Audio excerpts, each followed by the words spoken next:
नमस्कार। घटना चक्र बुक वीडियो के इस शैक्षणिक मंच पर आपका स्वागत है। हमारा उद्देश्य है ज्ञान को सरल, स्पष्ट और सुलभ रूप में आप तक पहुंचाना। आइए आरंभ करते हैं अध्ययन और सफलता की इस यात्रा को। नमस्कार। सोचिए, भारत की खेती में एक बहुत बड़ी क्रांति आने वाली है। एक ऐसी योजना जो करोड़ों किसानों की जिंदगी बदलने का दम रखती है। आज हम इसी पर बात करेंगे, प्रधानमंत्री धन धान्य कृषि योजना पर। तो आइए देखते हैं कि ये योजना आखिर भारतीय खेती के भविष्य को कैसे बदलने वाली है। देखिए, जब भी हम एक मजबूत इकोनॉमी की बात करते हैं तो हमारे दिमाग में क्या आता है? बड़ी बड़ी फैक्ट्रियां, ऊंची ऊंची इमारतें, है ना?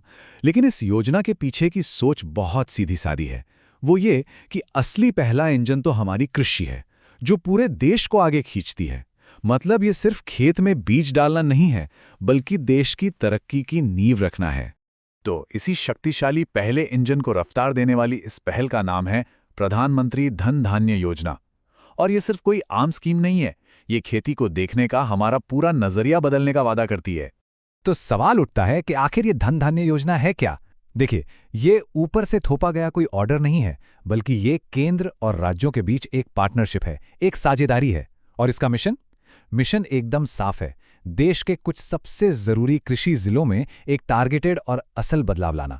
और हाँ, ये सिर्फ कोई कागजी प्लान नहीं है, ये तो एक्शन में भी आ चुकी है। 2025 के बजट में इसका ऐलान हुआ और फिर 11 अक्टूबर 2025 को प्रधानमंत्री नरेंद्र मोदी ने इसे लॉन्च भी कर दिया। कह सकते हैं कि भारतीय खेती के लिए एक नए चैप्टर की शुरुआत हो गई। इस योजना की सबसे खास बात जानते हैं क्या है? ये हर जगह थोड़ा थोड़ा काम करने की कोशिश नहीं कर रही। नहीं, इसका अप्रोच एकदम लेजर फोकस्ड है। ये उन 100 जिलों को टारगेट कर रही है जहां इसकी जरूरत सबसे ज्यादा है। मतलब जहां पैदावार कम है और जहां किसानों को सच में सहारे की जरूरत है। ये एक तरह से खेती पर सर्जिकल स्ट्राइक है, कारपेट बॉम्बिंग नहीं। ठीक है, तो ये तो समझ में आ गया कि ये योजना कहाँ काम करेगी। लेकिन अब बड़ा सवाल है कि कैसे? ये बदलाव आखिर आएगा कैसे? तो इसका जवाब छुपा है एक जबरदस्त 5 पॉइंट एक्शन प्लान में। समझिए कि ये तरक्की का एक पूरा रोड मैप है। और ये तो भाई लाख% का सवाल है कि नहीं? क्योंकि कागज पर प्लान बनाना एक बात है और उसे जमीन पर हकीकत बनाना वो बिल्कुल दूसरी बात। तो चलिए जरा गौर से देखते हैं कि ये प्लान काम कैसे करेगा। तो ये है इस योजना का दिल। सबसे पहला पॉइंट, पैदावार बढ़ाना। मतलब हर एकड़ जमीन से ज्यादा फसल लेना। दूसरा, फसलों में विविधता लाना, ताकि किसान सिर्फ एक ही फसल पर निर्भर न रहें। तीसरा है बेहतर स्टोरेज की सुविधा, ताकि मेहनत से उगाई गई फसल बर्बाद न हो। चौथा, सिंचाई को बेहतर बनाना, यानी पानी को वहां पहुंचाना जहां उसकी सबसे ज्यादा जरूरत है। और आखिर में, जो शायद सबसे जरूरी है, किसानों के लिए कर्ज लेना आसान बनाना, ताकि वो निवेश कर सके और आगे बढ़ सकें। चलिए, ये सब तो हो गई आंकड़ों और स्ट्रैटेजी की बात। पर इन सब से परे क्या है? इसका सीधा असर उन लोगों पर क्या पड़ेगा जो हमारी जमीन पर दिन रात मेहनत करते हैं? आइए अब इस प्रोग्राम के इंसानी पहलू को समझते हैं। 100 ये सिर्फ एक नंबर नहीं है, ये एक स्टेटमेंट है। 100 कृषि जिलों को चुनकर ये योजना एक साफ संदेश दे रही है कि शुरुआत छोटे पैमाने पर नहीं हो रही है। हम सीधा वहां जा रहे हैं जहां बदलाव का असर सबसे ज्यादा होगा। और इन 100 जिलों के अंदर इसका असर, वो तो हैरान करने वाला है। हम बात कर रहे हैं लगभग 1,70,00,000 किसानों की। जरा सोचिए, ये तो दुनिया के कई देशों की कुल आबादी से भी ज्यादा है। इससे इस योजना के विशाल पैमाने का अंदाजा लगता है। पर बात सिर्फ अच्छी फसलें उगाने तक ही सीमित नहीं है। इसका जो बड़ा मकसद है वो और भी ऊंचा है।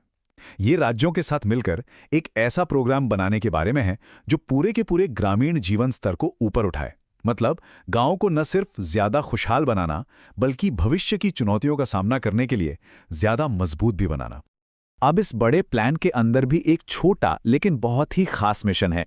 यह मिशन फोकस करता है दालों पर, और इसका लक्ष्य है एक ऐसे क्षेत्र में आत्मनिर्भरता हासिल करना जो हम सबके लिए बहुत जरूरी है। इस मिशन का नाम ही अपने आप में सब कुछ बता देता है, दलहनों में आत्मनिर्भरता मिशन।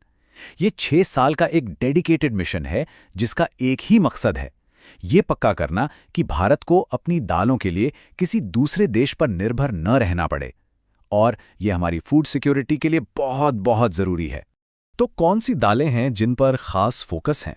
3 ऐसी दालें जो लगभग हर भारतीय घर की रसोई में मिलती हैं। पहली है तूर, जिसे हम अरहर दाल भी कहते हैं। दूसरी है उड़द और तीसरी मसूर। इन तीनों पर ध्यान देकर मिशन का मकसद है कि सबसे ज्यादा असर डाला जा सके। तो कुल मिलाकर देखें तो धन धान्य योजना क्या करती है?